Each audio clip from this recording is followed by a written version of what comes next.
આજે આપણે નવા ધોરણ ઉપર આગળ વધશું.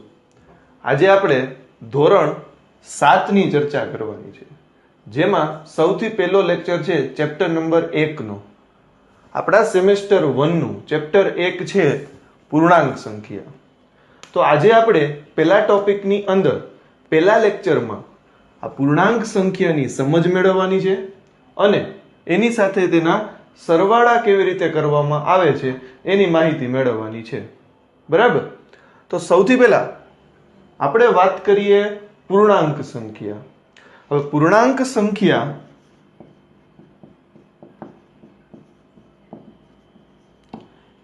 સંખ્યા તો જ આવડે જો આપણને બે વસ્તુની ખબર હોય. એક તો કે પ્રાકૃતિક સંખ્યા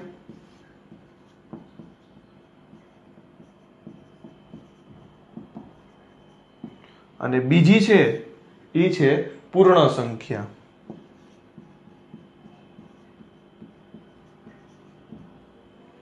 જો આ બે વસ્તુની ખબર હોય તો આપણને પૂર્ણાંક સંખ્યા આવડી જાય.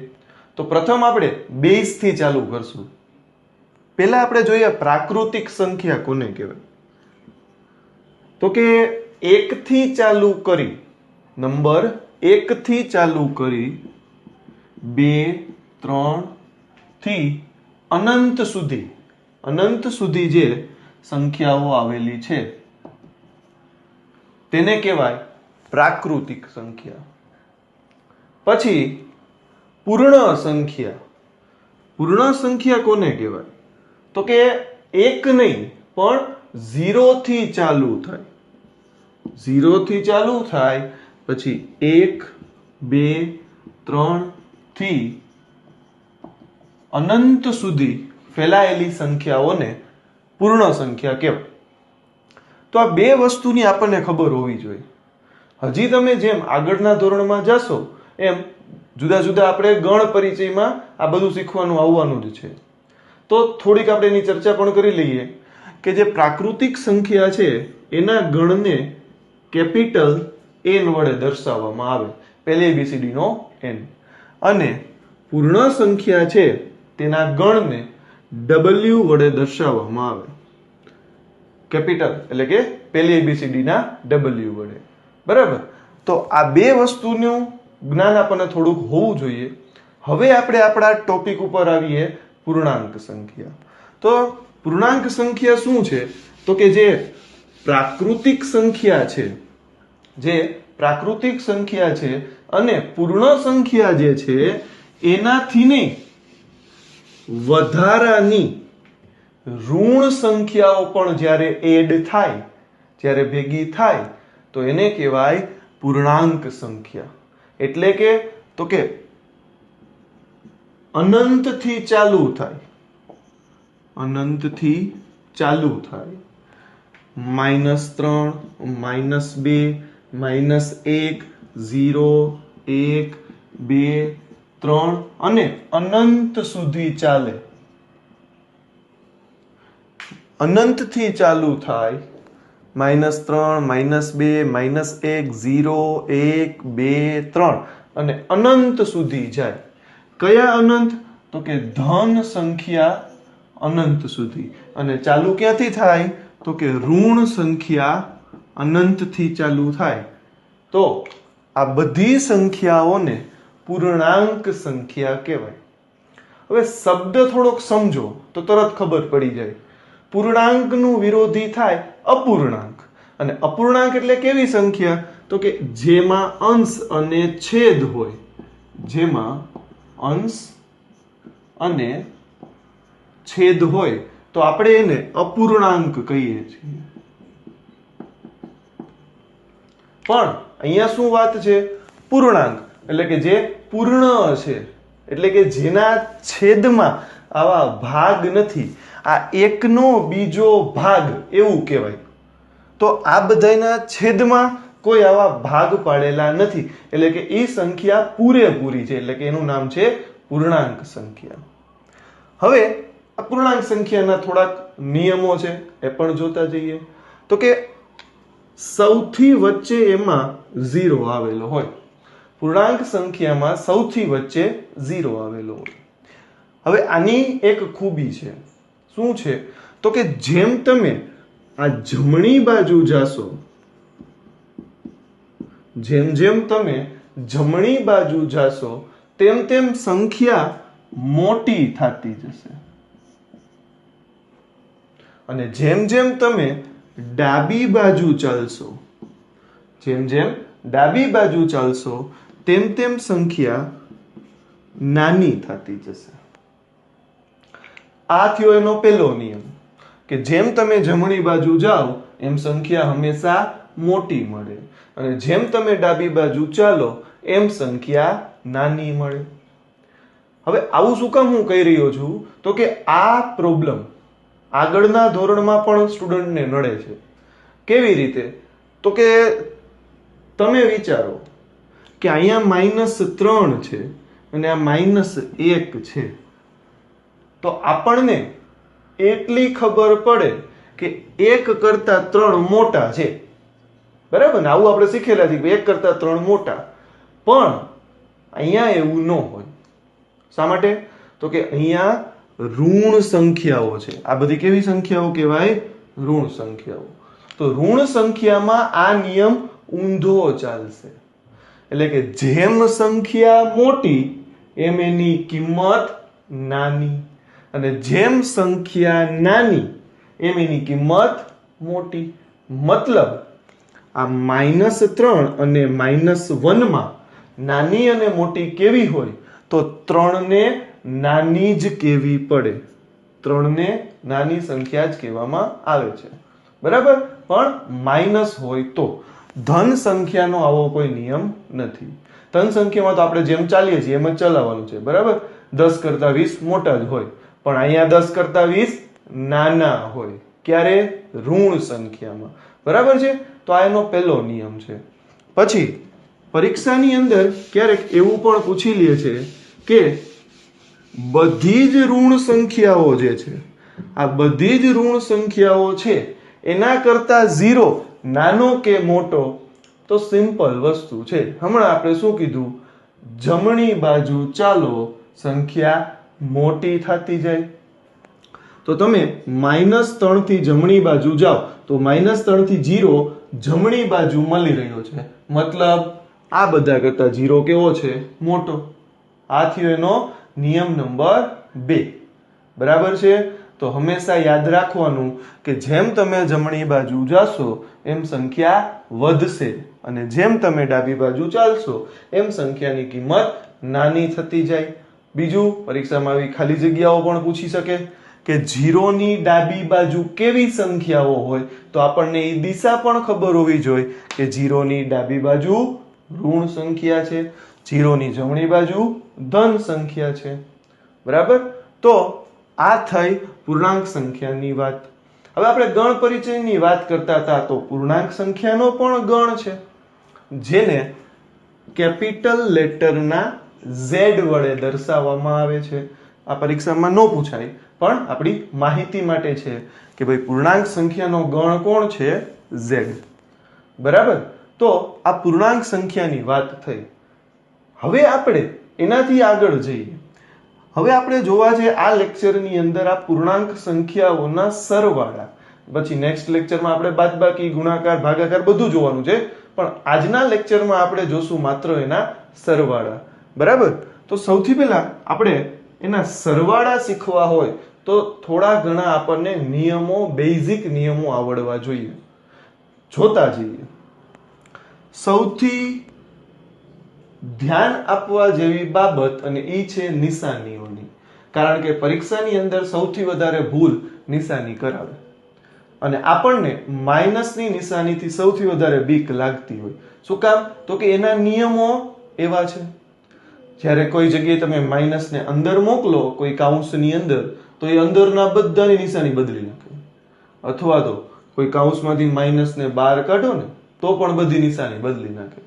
માટે આપણે નિશાનીઓનું ખાસ ધ્યાન રાખવાનું. તો સૌથી પહેલા આપણે નિયમ ચેક કરી લઈએ. થોડાક બેઝિક નિયમો છે, પણ જો એ આવડી જશે તો આ ચેપ્ટરમાં કઈ પ્રોબ્લેમ પડશે નહીં. જો બે સંખ્યા હોય અને બંનેની નિશાની જો ઋણ હોય, આપણે એને માઇનસ કહીએ છીએ. જો બંને સંખ્યાની નિશાની અહીં લખી દઉં, સંખ્યા 1 સંખ્યા 2, તો આ એનો જવાબ. બરાબર. જો પેલી સંખ્યા ઋણ હોય, બીજી સંખ્યા પણ ઋણ હોય, તો હંમેશા માઇનસ માઇનસ પ્લસ થાય, એટલે કે તમારે સરવાળો કરવો પડે. બરાબર છે. જો પેલી સંખ્યા ધન હોય, બીજી સંખ્યા પણ ધન હોય, તો ફરજિયાત આપણે એનો સરવાળો જ કરવો પડે, એટલે કે વત્તા વત્તા વત્તા થાય. બરાબર છે. પછી જો પેલી નિશાની ધન હોય, બીજી નિશાની ઋણ હોય, તો ભલે તમને કીધું હોય સરવાળા કરો, પણ આવી પરિસ્થિતિ આવે કે એક સંખ્યાની કિંમત ધન, એક સંખ્યાની કિંમત ઋણ, તો આપણે કરવી પડે બાદબાકી જ. બરાબર. હા, જો પરીક્ષામાં આવું પૂછશે કે તમને લખીને આપશે સરવાળા કરો, તો આપણા મગજમાં એક જ વિચાર હોય કે આપણે સરવાળો કરી નાખીએ. આપણે આના ઉપર ધ્યાન નથી દેતા, પણ દેવું પડશે, તો જ આપણને પૂરા માર્ક મળશે. હવે પેલી નિશાની ઋણ હોય, બીજી નિશાની ધન હોય, તો પણ સંખ્યાનો જવાબ બાદબાકી કરીને જ મેળવવો પડે. આ ખાસ ધ્યાન રાખવાનું. હવે આ બધી વસ્તુઓ તમે પ્રાઇમરીમાં પણ ભણેલા હશો. એનો જ ઉપયોગ 10મા ધોરણ સુધી થાય છે.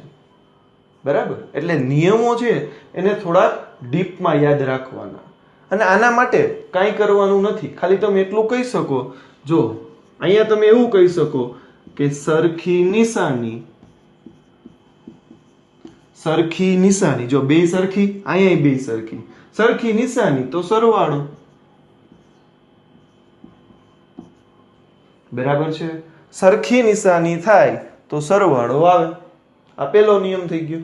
અને અહીંયા જુઓ, બેયમાં એકબીજાની વિરુદ્ધ નિશાની છે. એક પ્લસ છે, એક માઇનસ છે, એક માઇનસ છે, એક પ્લસ છે, તો વિરુદ્ધ નિશાની તો હંમેશા બાદબાકી થાય.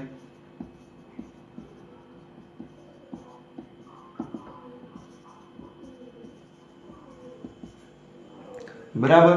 આ સાવ સિમ્પલ વસ્તુ થઈ ગઈ. બે સરખી નિશાની છે, સરવાળો કરો. વિરુદ્ધ નિશાની છે, બાદબાકી કરો. આપણે ચેક કરવા જ નથી જવાનું કે માઇનસ માઇનસ પ્લસ થાય, માઇનસ પ્લસ માઇનસ થાય, આવું કઈ યાદ જ નથી રાખવાનું. સિમ્પલ. સરખી નિશાની સરવાળો, વિરુદ્ધ નિશાની બાદબાકી. હવે આ બધાથી ઉપર પણ એક નિયમ છે જે આ બધાને લાગુ પડે. આ ચારે ચારને લાગુ પડે એવો પણ એક નિયમ છે. અને એ છે કે હંમેશા હંમેશા સરવાળા કરો કે બાદબાકી કરો, સરવાળા કે બાદબાકી માં, સરવાળા કરો કે બાદબાકી કરો, તેમાં નિશાની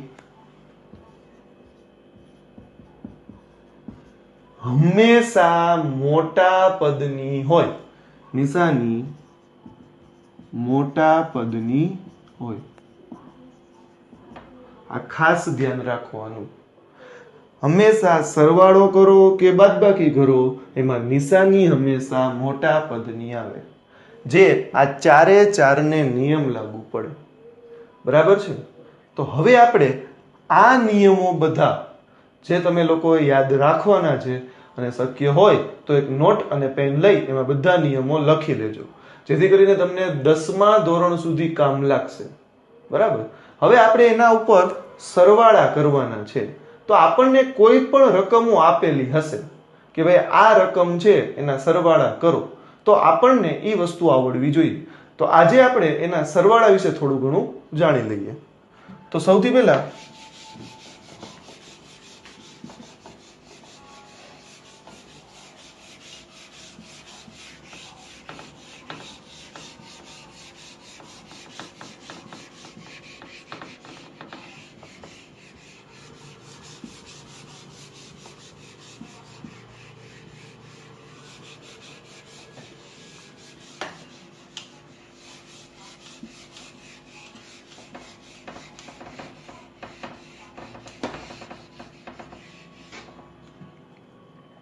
હવે આપણે સરવાળા જોતા જઈએ.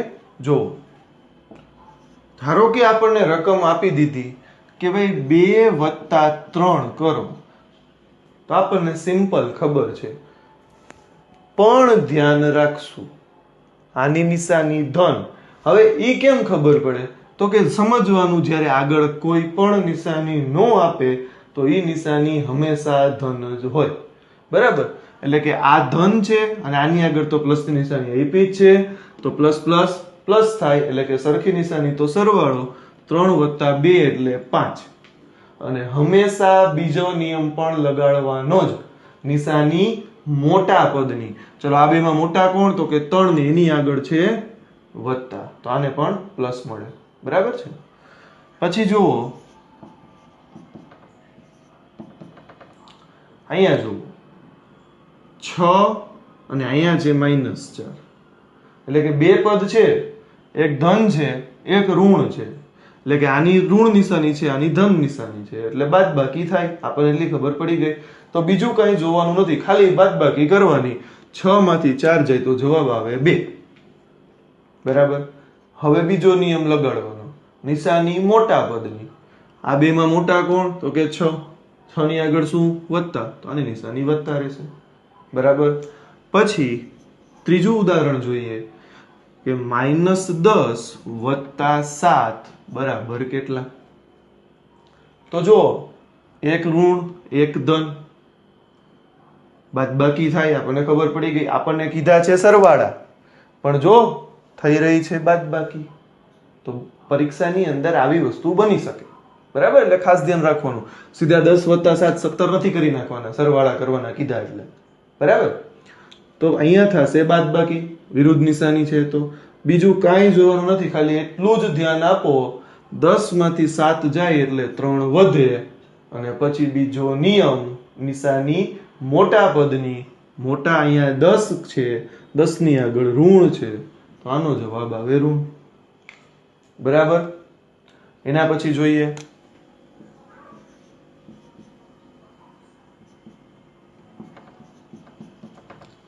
જો સિમ્પલ વસ્તુ આપી દીધી મેં. આ 15, નાની આગળ પ્લસ છે એટલે સરવાળો થાય, 15 ને 5 20. બરાબર છે? હવે થોડુંક આપણે લેવલને વધારીએ. હવે તમને બે ઋણ સંખ્યાના સરવાળા કરવાના કહેશે. એટલે કે આવી રીતે કે -4 + -3 બરાબર કેટલા?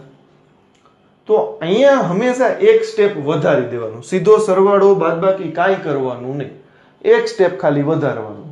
શું કરશું? તો કે અહીંયા કાંઈ ફેરફાર નહીં કરવાનો. આ -4 એમ, બરાબર? આપણે -4 એમને એમ રાખીએ છીએ. હવે અહીંયા જુઓ, બે નિશાની બાજુમાં છે. અહીંયા બે પદની વચ્ચે નિશાની હતી. બરાબર? જો અહીંયા આ બે નિશાની છે, તેની વચમાં એક આંકડો છે. અહીંયા બે નિશાની છે ને તેની વચ્ચે એક આંકડો છે. પણ અહીંયા એવું નથી, આ બે નિશાની છે ને તેની વચ્ચે આંકડો નથી. તો અહીંયા નિશાનીનો ગુણાકાર થાય. શું થશે? ગુણાકાર. તો પ્રશ્ન એ થાય કે એના ગુણાકારના નિયમો શું છે? તો કે નિશાનીના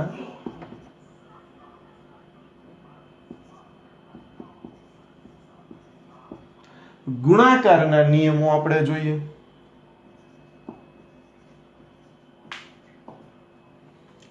ખાસ ધ્યાન આપજો, નિયમો સરખા જ છે, પણ સરવાળા બાદબાકીમાં એક નિયમ મોટો છે. હમણાં કહું પાછું. જો બે પદ ધન હોય તો એનો જવાબ ધન આવે. જો બે પદ ઋણ હોય તો પણ એનો જવાબ ધન જ આવે. જો એક ધન હોય એક ઋણ હોય, એક ધન હોય એક ઋણ હોય તો એનો જવાબ ઋણ આવે. અને એક ઋણ હોય એક ધન હોય તો પણ એનો જવાબ ઋણ આવે. હવે નિયમો બેયમાં સરખા છે, તો ફેરફાર ક્યાં છે? તો કે ખાલી એક ફેરફાર. અહીંયા તમે જે બોલો છો ને એ સીધે સીધું લખી નાખવાનું. ગુણાકારમાં જે બોલાણું એ લખાશે, એ જ નિશાની આવશે. પણ સરવાળા બાદબાકીમાં આવું ન થાય. જે તમે બોલ્યા એ પ્રક્રિયા થાય, એ નિશાની નો આવે. નિશાની હંમેશા મોટા પદની આવે. જ્યારે ગુણાકારમાં એવો નિયમ નથી કે નિશાની મોટાની મૂકવાની. ગુણાકારમાં ગુણાકાર થઈને જે નિશાની આવતી હોય એ જ મૂકવી પડે. એટલે તો કે અહીંયા જુઓ, પ્લસ માઇનસ માઇનસ, જો એક વત્તા એક ઓછા, વત્તા એક ઓછા એટલે માઇનસ થાય, તો અહીંયા મૂકી દેવાના માઇનસ. પછી તમારે ચેક નથી કરવાનું કે 4 મોટા કે 3 મોટા. આવું ચેક ક્યાં કરશું? ખાલી સરવાળા બાદબાકીમાં. ગુણાકારમાં આ ચેક કરવાનું આવતું નથી. બરાબર છે? ચાલો, તો વત્તે ઓછે ઓછા સીધો જવાબ ક્યારે? જ્યારે બે નિશાની બાજુ બાજુમાં હોય અને વચ્ચે કોઈ અંક ન હોય. અને પછી 3. હવે જો બે નિશાની સરખી, આપણને એમ લાગે આ તો બાદબાકીનો દાખલો છે, પણ ના, બે નિશાની સરખી. સરખી નિશાની તો સરવાળો. 4 ને 3 7. સરવાળો થયો એટલે સરવાળો કરી જ નાખવાનો. અને પછી તમે શું કર્યું? તો કે સરવાળો ને બાદબાકી. તો આમાં કયો નિયમ? તો કે નિશાની જે પદ મોટું હોય એની આવે. તો 3 અને 4 માં મોટા 4 અને એની આગળ ઋણ, તો આની નિશાની ઋણ આવે. બરાબર છે? આ ખાસ ધ્યાન રાખો. હજી આપણે 1-2 ઉદાહરણ આ જ પ્રકારના જોવાના છે. હવે એનાથી આગળ જોઈએ.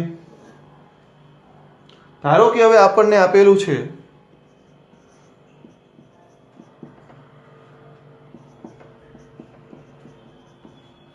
આવી રીતે 3 અંક આપી દીધા અને તમને કીધું કે એનો સરવાળો કરો. તો જો તમે ડાયરેક્ટ કરી શકતા હોય તો એ કઈ પ્રોબ્લેમ નથી, પણ શક્ય હોય તો સ્ટેપ વધારવાનું, જેથી કરીને ભૂલ ન પડે. તો જો આપણે અત્યારે કાંઈ કરતા નથી, પણ એક નિયમ અહીંયા બાજુમાં દેખાણો મને. જો બે નિશાની બાજુ બાજુમાં છે, મતલબ નિશાનીનો ગુણાકાર.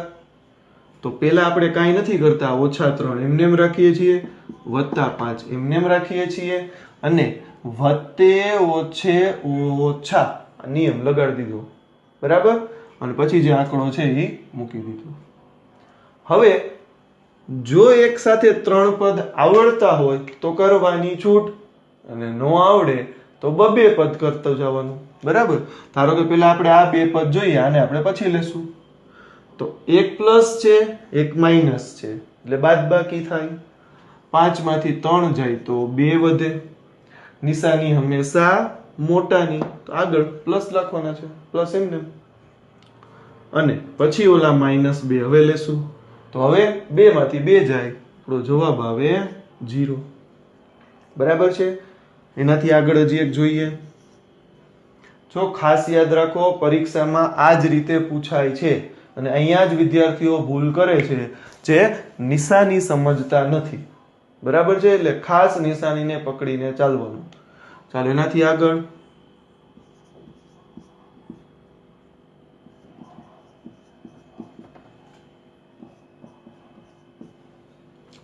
ચાલો આવી કઈક રકમ આપણને આપી છે. તો 2 નિશાનીઓ દેખાઈ રહી છે. જો એક અહીંયા પણ છે અને એક અહીંયા પણ છે. તો પેલું કામ હંમેશા નિશાનીને સોલ્વ કરવાની. તો 20 એમને એમ, વત્તે ઓછે ઓછા, પછી આંકડો લખી નાખો, વત્તે ઓછે ઓછા, અને પછી આંકડો લખી નાખો. બરાબર? હવે જો ડાયરેક્ટ નો સમજાય તો આપણે કીધું એમ 2 પદની જોડી બનાવી દેશું. તો અહીંયા જોવો જોઈએ, આ માઇનસ છે, આ પ્લસ છે, એટલે બાદબાકી થવાની છે. તો 30 માંથી 20 જાય એટલે 10 વધે. બાદબાકી થઈ એટલે નિયમ લાગુ પડ્યો, નિશાની મોટાની. તો 30 અને 20 માં 30 ને મોટા કહેશું, એની આગળ છે ઋણ, તો આની આગળ પણ આવી જાય ઋણ, એટલે કે માઇનસ. અને હવે ઓલા -10. તો જોવો જોઈ, અગેન બે નિશાની સરખી, બે સરખી તો સરવાળો, 10 ને 10 20. હવે બે સરખા જ છે તો નિશાની તો મૂકવી જ પડે, ગમે એક મોટા. હાલો માઇનસ. તમે પેલા 10 ને મોટા કયો કે બીજા 10 ને મોટા કયો, કારણ કે બે સરખા છે એટલે નિશાની આપણે ફરજિયાત માઇનસ ની મૂકવી પડે. બરાબર છે. તો આવી જ રીતે આપણે એક 4 પદ વાળો દાખલો પણ ચેક કરી લઈએ. બરાબર.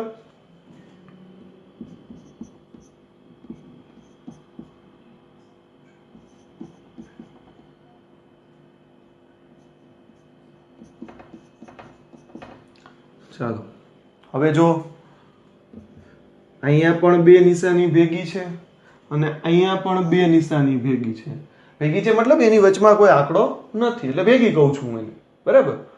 તો 15 એમને વત્તે ઓછે ઓછા 10 પછી અહીંયા વત્તા 11 એમને એમ રાખીએ છીએ.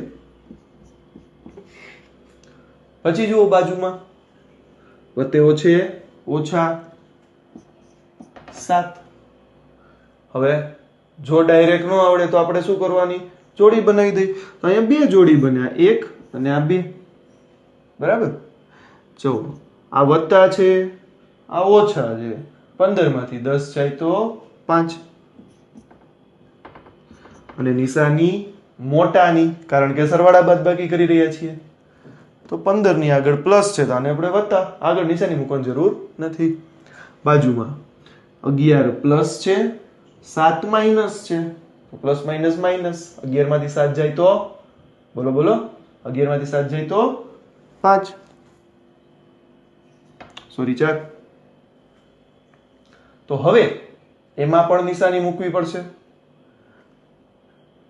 જોવો જોઈએ કોણ નિશાની મૂકવી પડે, મોટાની. મોટા કોણ, 11 કે 7 તો કે 11. 11 ની આગળ શું છે, વત્તા, તો આને પણ શું દેવા પડે, વત્તા. બરાબર છે. હવે છેલ્લું સ્ટેપ હજી આવે, શું, તો કે જો આની આગળ એ પ્લસ આની આગળ એ પ્લસ, સરવાળો 5 ને 4 9, નિશાની મોટાની, મોટા 5, 5 ની આગળ વત્તા, આની આગળ એ વત્તા, મૂકવાની જરૂર નથી. બરાબર છે. તો આજના લેક્ચરમાં આપણે પૂર્ણાંક સંખ્યાની સમજૂતી મેળવી લીધી છે અને એના 8 ઉદાહરણો સરવાળાના જોયા છે. જો હજી કોઈને આમાં વધારે સમજવું હોય, ડીપમાં જવું હોય તો ચોક્કસથી મને કમેન્ટ કરજો. અને હા, જે લોકો મારા 10મા ધોરણના વિડીયો જોવે છે એને ક્યાંય બેઝિક નિયમો શીખવા છે, બેઝિક નિયમો જોવા છે તો જરૂરથી મારા પ્રાઇમરીના લેક્ચરો પણ જોવે, જેમાં હું બધા બેઝના નિયમો સાથે લેતા ચાલુ છું. બરાબર. આભાર. જય હિન્દ, જય ભારત.